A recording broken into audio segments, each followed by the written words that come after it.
On a cold, rain-soaked evening, Evelyn Moore, a 67-year-old cleaning lady, was quietly finishing her late shift at a small diner. The neon lights flickered above her as she wiped down the last few tables, her thin hands moving with steady purpose. Life had never been kind to Evelyn, widowed young, living alone in a modest apartment, and working long hours just to survive. But despite the hardships etched into every line of her weathered face, her heart had remained tender. As she looked out through the window, she noticed a boy in a wheelchair sitting alone outside, shivering under the relentless rain. His frail body was wrapped in a damp, tattered blanket, and his wide eyes reflected fear and loneliness. Without hesitation, Evelyn dropped her rag and rushed into the storm. She gently approached the boy, her voice soft with concern. "Are you all right, sweetheart?" she asked. The boy, Liam Bennett, looked up at her with weary blue eyes and whispered, "My dad told me to wait here. He said he'd be back." Evelyn's heart broke. No child should be abandoned in the cold, especially one so vulnerable. She guided Liam into the diner, wrapped a towel around his shoulders, and served him hot soup and toast. Simple comforts that meant everything in that moment. What Evelyn didn't know was that across the street, a man watched from the shadows of a luxury car. That man was Charles Bennett, Liam's biological father and a powerful corporate figure. He had left his son alone, believing hardship would toughen him. But as he watched Evelyn's selfless act of compassion, something shifted within him. That single moment, one woman's choice to show kindness when no one else would ignite a chain of events that would alter not just her life, but the lives of everyone involved. As Evelyn Moore tended to young Liam Bennett inside the warm diner, gently wiping raindrops from his face and encouraging him to eat, a storm far colder than the one outside began to stir. The quiet act of kindness she had extended to a shivering child was about to be twisted into something ugly. Victoria Langston, a well-dressed, sharp-tongued diner regular, and a woman of status and entitlement, entered the scene. With a look of disdain, she locked eyes on Evelyn and the boy and immediately assumed the worst. "What do you think you're doing with that child?" she snapped, her voice slicing through the calm like a blade. Evelyn, startled but composed, replied, "He was outside in the rain. Alone. I'm just helping." But Victoria's smirk deepened. "Helping? Or kidnapping?" she sneered before pulling out her phone and calling the police. "Yes, I'd like to report a child abduction. The suspect is an elderly black woman," she said coldly, making sure everyone in the diner heard. In an instant, suspicion flooded the room.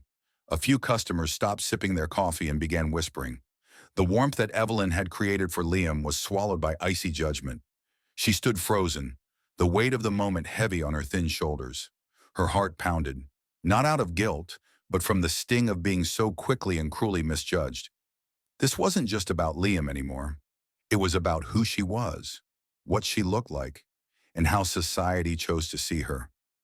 Liam, sensing the fear and confusion, gripped Evelyn's hand tightly. "Don't let them take me," he whispered, his small voice breaking through the hostility. But Evelyn stood her ground, her voice calm yet firm. "I've done nothing wrong. Compassion isn't a crime." Across the street, Charles Bennett continued to observe from his car. He watched as the woman who had shown his son more warmth than he ever had became the target of false accusations, based not on her actions, but on her appearance and status. It was a moment that revealed more than just prejudice. It exposed the deep cracks in a society quick to fear what it refuses to understand. For Evelyn, the night became more than a quiet act of humanity. It became a silent battle against the injustice that had followed her all her life. From the sleek black car parked discreetly across the street, Charles Bennett sat watching the diner in silence, his sharp eyes never leaving the image of Evelyn Moore comforting his son. As the CEO of Bennett Industries, a powerful, high-stakes conglomerate, Charles was a man who believed in control, strategy, and calculated moves. Kindness to him was either weakness or currency. Watching Evelyn wrap a towel around Liam and offer him food not only surprised him, it intrigued him. In his world, people didn't do anything without expecting something in return. What did this woman want? Why would someone with nothing risk herself to care for a boy who wasn't her responsibility? His mind quickly turned to optics, PR damage, and opportunity. He didn't yet see Evelyn as a person, only a potential pawn. Later that evening, after finding out her name and address through his assistant Isabel Cruz, Charles arrived unannounced at Evelyn's modest apartment. Dressed in a long dark coat, he exuded quiet authority as he stood at her doorstep. Evelyn, surprised and wary, let him in. She recognized him instantly, Liam's father. "Good evening, Mrs. Moore. We need to talk," he said coolly. As they sat across from each other, the warmth of her humble home contrasted sharply with his cold, clinical demeanor. Charles got straight to the point. "Bennett Industries is facing backlash due to recent scandals. Your actions at the diner have caught the public's attention. People are calling you a hero. I'd like to offer you a position at my company, a simple job, good pay. All you need to do is be seen. Be the face of our social responsibility campaign." Evelyn stared at him, her heart sinking. It wasn't a thank you. It wasn't even respect. It was manipulation. "I helped your son because it was the right thing to do," she said softly. "Not for show, not for money." But Charles had already decided. In his eyes, her poverty meant she had no choice. "You have nothing to lose, Mrs. Moore," he said, glancing around at her modest belongings. "This is an opportunity people like you don't get often." Though her instincts screamed caution, Evelyn thought of Liam, of the boy left alone in the rain, of his fragile smile when he found warmth. She agreed, but not for Charles, not for his company. She did it for the child who still needed protection from a world that had already failed him too many times.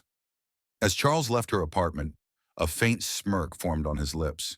He believed he had gained control of another piece on his corporate chessboard. But what he failed to see was that Evelyn Moore wasn't just another pawn. She was about to become the one force he couldn't predict, manipulate, or defeat. The game had begun, and this time, compassion was about to rewrite the rules. Evelyn Moore walked through the polished marble halls of Bennett Industries with quiet dignity, mop in hand, her presence as out of place in the glass-walled skyscraper as a wildflower in a concrete lot. It was her first week in the company, and the icy stares and whispered gossip that trailed behind her made it clear she wasn't welcome. Senior staff in sharp suits passed her without acknowledgement, some with narrowed eyes, others with veiled contempt. To them, she was a token, a PR stunt dressed in overalls, not someone worthy of their respect. Yet Evelyn moved with a calm strength, her posture unbending, her eyes focused. She hadn't come here for their approval. She was here for Liam, the boy she had once pulled from the cold, whose silent pain she could never forget. The most venomous hostility came from Victoria Langston, the same woman who had once accused Evelyn of kidnapping. Now elevated as a high-ranking executive within the company, Victoria made it her mission to remind Evelyn of her place. "How touching," she sneered one morning as Evelyn quietly cleaned the executive hallway. "The diner janitor is now scrubbing our floors. I suppose they call this community outreach." Laughter rippled among the watching employees, the air thick with humiliation. Evelyn looked up, meeting Victoria's eyes, not with bitterness, but with unwavering calm. "I'm here to do my job, Mrs. Langston. You can mock me if you wish, but I'm not ashamed of honest work." Her words silenced the hallway, if only for a moment. But the cruelty didn't stop. Whispers followed her wherever she went. Accusations of being a corporate spy, a charity case, an emotional liability. Even her sincerity was twisted into suspicion. Yet Evelyn endured. She never let the shame they tried to place on her take root. Every day she reminded herself, this wasn't about proving herself to them. It was about staying true to who she was. She cleaned each floor with the same care she had shown Liam, because she believed in the quiet power of integrity. Even in a world ruled by power and profit, she carried herself with the grace of someone who knew her worth, someone who had nothing to hide and everything to protect. But deep down, Evelyn also knew this wasn't just a battle for her dignity. It was a battle for Liam's future. If she gave up, the world around him would remain heartless and cruel. So she stayed. She endured.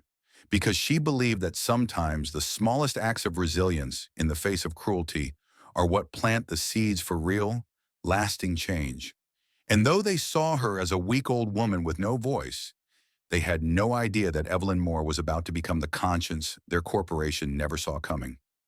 One quiet weekend afternoon, when the executive floor of Bennett Industries stood empty and silent, Evelyn Moore was assigned to clean the CEO's office.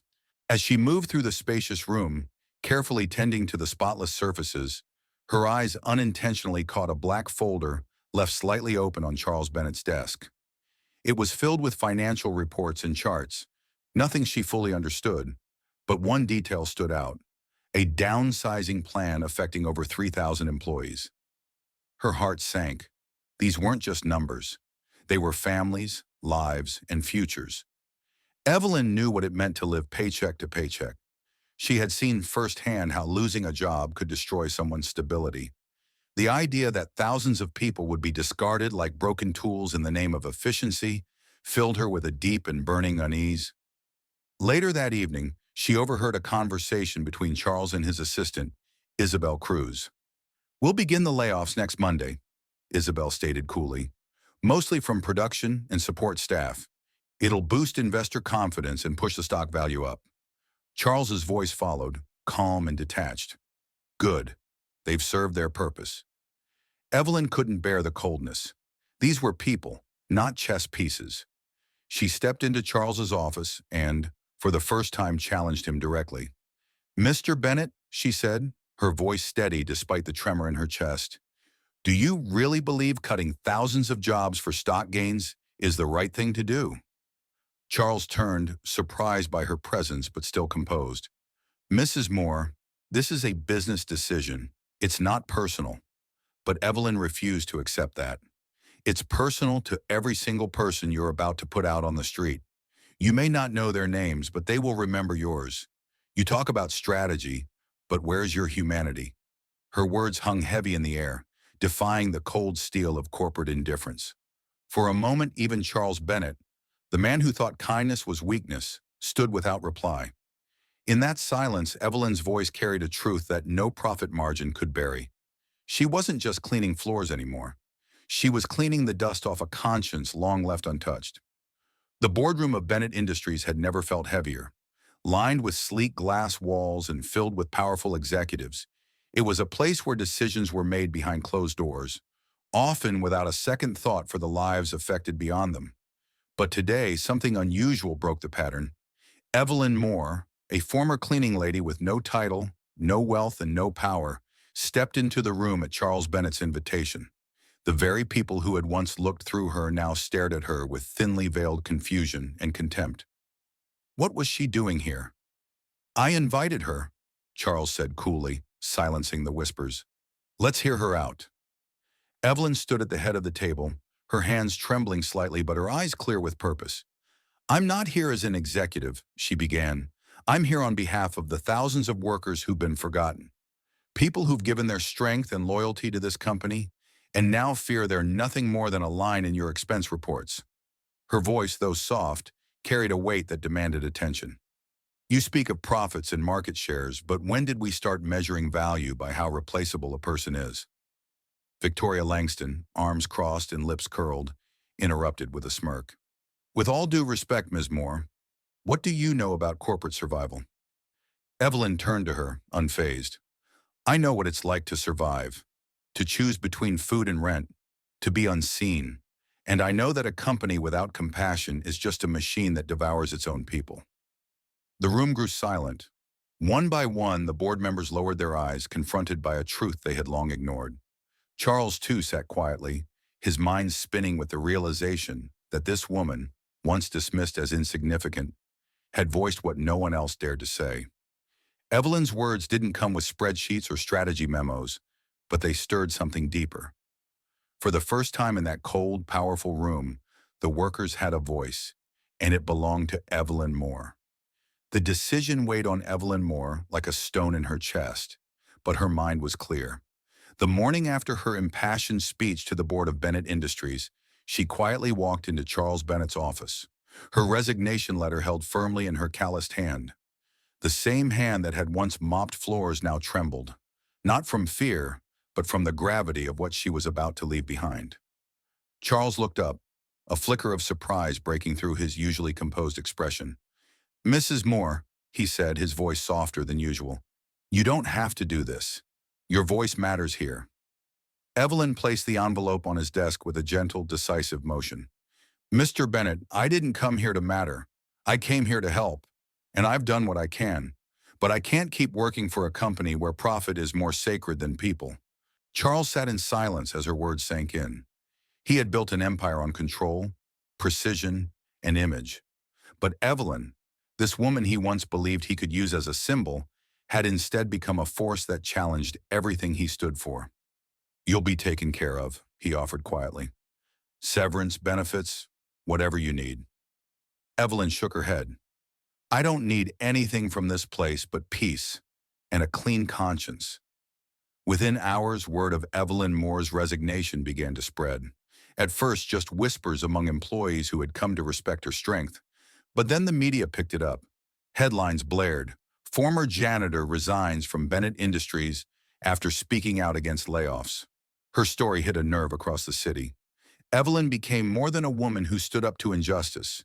She became a symbol of what compassion looked like in a world gone cold. People who had never met her felt seen in her voice. Workers across industries began sharing their own stories of being discarded, overlooked, and undervalued. Bennett Industries, once the image of untouchable power, now found itself in the middle of a PR storm. News outlets questioned the integrity of the company.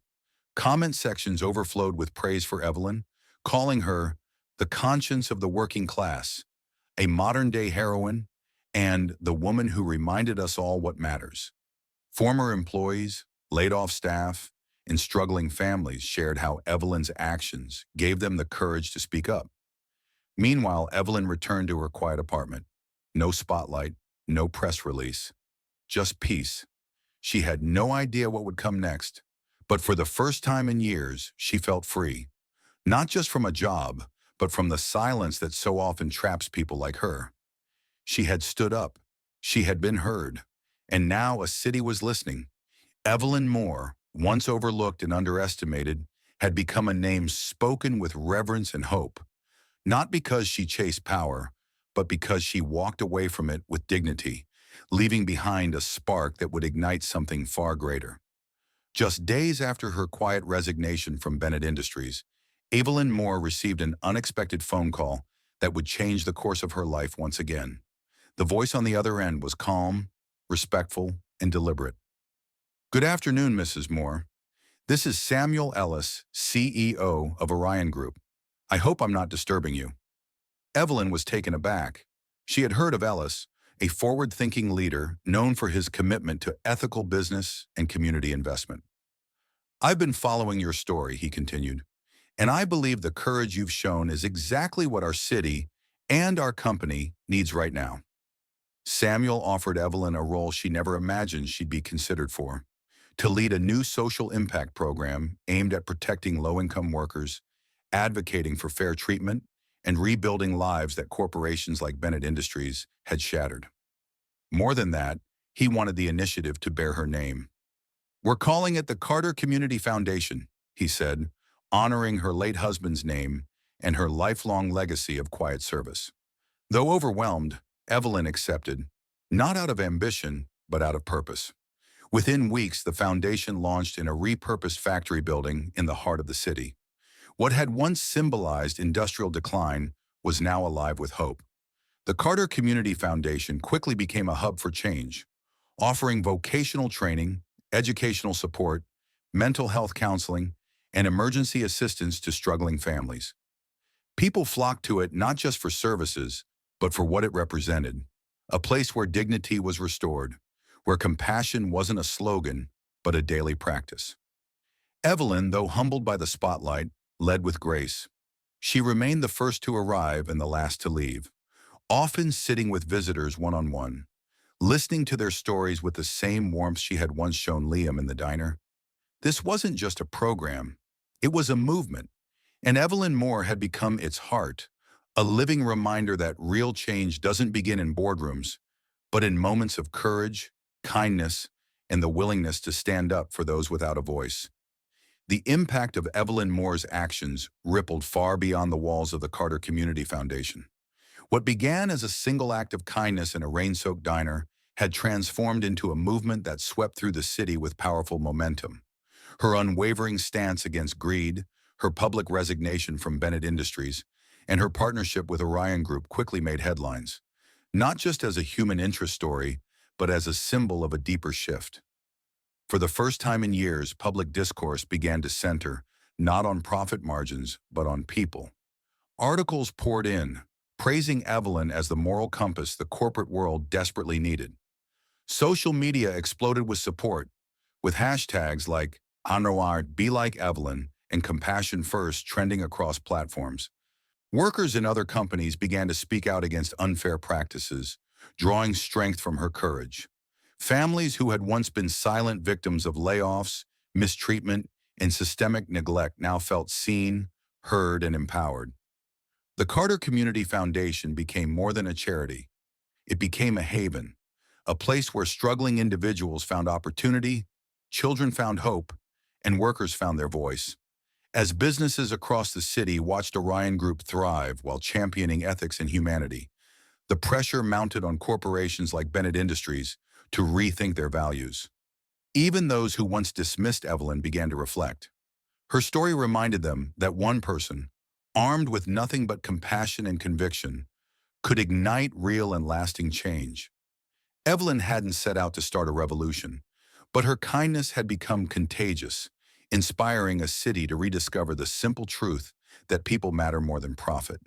And from every corner of the community, voices rose not in protest, but in solidarity with the woman who taught them that courage, dignity, and love still had a place in the modern world. One quiet afternoon, as golden sunlight filtered through the windows of the Carter Community Foundation, Evelyn Moore looked up from a stack of applications to find a familiar face standing in the doorway. It was Liam Bennett, taller now, older, with a quiet strength in his eyes that hadn't been there the night they met. "Mrs. Moore," he said softly, a small smile tugging at the corner of his mouth. "It's me." Evelyn's heart swelled with emotion. She stood and embraced him gently, as if welcoming home a part of her past. They sat together, and Liam began to speak, not just about his life, but about the emptiness that still lingered between him and his father, Charles. "He's trying," Liam admitted, "but he's still so distant. I don't think he knows how to feel, or even how to face what he's done." Then he looked directly at Evelyn, hope flickering in his voice. "But he listens to you. You changed him once. Maybe you could help him see what he's still missing." Evelyn knew the pain of a child craving connection and the damage a closed heart could do. That night she made the call. Charles agreed to meet her, this time not in a boardroom, but in a quiet corner cafe. Their conversation was raw and honest. For the first time, Charles admitted the truth, how he had used control to shield himself from vulnerability, how he had failed his son. Evelyn didn't scold. She listened, then offered something far more powerful than advice: forgiveness. "It's never too late to be the father he needs," she said. And in that moment, something shifted. The man once driven by power now sat humbled, ready to begin the long road toward healing, with Evelyn's words as his guide and his son's love as the reason. The spring sun poured over the university campus on the day of Liam Bennett's graduation, casting everything in a golden glow. Students in navy blue gowns lined up with wide smiles and proud hearts. But amid the cheers and camera flashes, all eyes turned when Charles Bennett, one of the city's most powerful and formerly feared business leaders, stood from his seat and quietly walked toward the stage. His polished shoes echoed across the floor as he approached his son, who had just been called to receive his diploma. Placing a steady hand on Liam's shoulder, Charles took a deep breath and turned to the microphone. The auditorium fell silent. "I am Charles Bennett," he began, his voice steady yet laced with humility. "And today I stand before you not as a CEO, but as a father who has made many mistakes. The audience held its breath. This was no ordinary speech. For years, I believed power meant coldness. I taught my son to be strong by showing him nothing but distance. I thought love was a weakness, but I was wrong. He paused, glancing out into the crowd until his eyes found Evelyn Moore, seated quietly in the back row. The woman who truly saved my son, and in many ways saved me, is sitting right there. Murmurs rippled through the crowd. Evelyn Moore, he continued, his voice cracking slightly, showed my son the compassion I never could. She reminded me that success means nothing if you lose your soul on the way there. Her kindness changed our lives. Applause thundered through the hall, some standing, others wiping tears from their eyes. Liam turned to his father, pride and emotion written across his face, and for the first time they embraced, not as strangers caught between silence and expectations, but as a father and son beginning again. Evelyn sat still, heart full, her eyes shining. She hadn't done it for applause. She'd done it for Liam. And yet in that moment, she realized that her quiet strength had sparked something much greater. A reconciliation born not from power, but from love, humility, and the courage to change. In the years that followed, the Carter Community Foundation blossomed into something far greater than Evelyn Moore had ever imagined. What started as a modest program to support struggling workers and families became a vibrant beacon of hope across the city. Children once denied access to education now studied under its roof. Parents found new careers through free vocational training. Those who had felt invisible in society found purpose, support, and dignity within the walls Evelyn had helped build. And though she never sought recognition, Evelyn became a symbol, a living reminder that one person's courage and compassion could move mountains. As her hair turned fully silver and her steps slowed, Evelyn gradually stepped back from daily operations, passing the torch to Liam Bennett. The boy she had once rescued from the cold rain had grown into a compassionate leader, committed to protecting her values and pushing her vision further. He often called her Grandma Ruth in public, a name that stuck, loved by the community as much as by him. Evelyn spent her final days in a small room overlooking the community garden that now thrived with flowers, vegetables, and laughter. From her window, she could see children learning, neighbors gathering, and families healing, living proof that her quiet battles had not been in vain. Liam visited often, sitting beside her, and promising, with tears in his eyes, that her legacy would never fade. When Evelyn passed, the city mourned not with sorrow, but with deep reverence. Thousands came to pay their respects, not because she was famous, but because she had given them hope. Murals were painted, scholarships named in her honor, and the foundation continued to grow, rooted in the values she had lived by every day: compassion, courage, and justice. In the end, Evelyn Moore's legacy was not carved in stone, but in the hearts she touched. And in those hearts, she would live forever. Proof that love, no matter how quiet, can change the world. Evelyn Moore's journey reminds us that true power doesn't lie in wealth, status, or influence. It lies in the courage to act with compassion, even when no one is watching. From a single moment of kindness outside a small diner, Evelyn sparked a movement that transformed lives, healed broken families, and challenged a city to rethink what truly matters. She didn't set out to be a hero. She didn't have a grand plan. All she had was a heart willing to help, a voice willing to speak, and a spirit that refused to stay silent in the face of injustice. Her story is proof that even the smallest actions, sharing warmth on a cold night, standing up when others stay quiet, offering dignity to the overlooked, can ripple outward in powerful, lasting ways. In a world often driven by profit, noise, and speed, Evelyn chose empathy. And because she did, thousands found hope where there was once only despair. Now it's our turn. Ask yourself, what small act of kindness can I offer today? Who around me might need a voice, a hand, or simply someone to believe in them? You don't need power to make a difference. You just need heart. If Evelyn Moore's story has moved you, don't let it end here. Share it, live it. Be the spark in someone else's storm. Because when we lead with love, when we act with courage, even the quietest among us can change the world. Life, as we come to understand in our middle years, is not merely a journey of milestones or achievements. It's a quiet accumulation of choices, moments, and the values we choose to live by. Evelyn Moore's story is not just a tale of kindness overcoming cruelty. It's a profound reminder that the power to influence lives does not belong solely to the wealthy, the young, or the bold. It belongs to anyone willing to act with compassion, no matter their position in the world. In a society that often rewards speed, ambition, and power, Evelyn teaches us the enduring strength of stillness, integrity, and care. She shows us that kindness is not weakness, and humility is not invisibility. Often, the people who make the most lasting impact are those who act not for attention, but from conscience. As we grow older, many of us begin to reflect more deeply. What will we leave behind?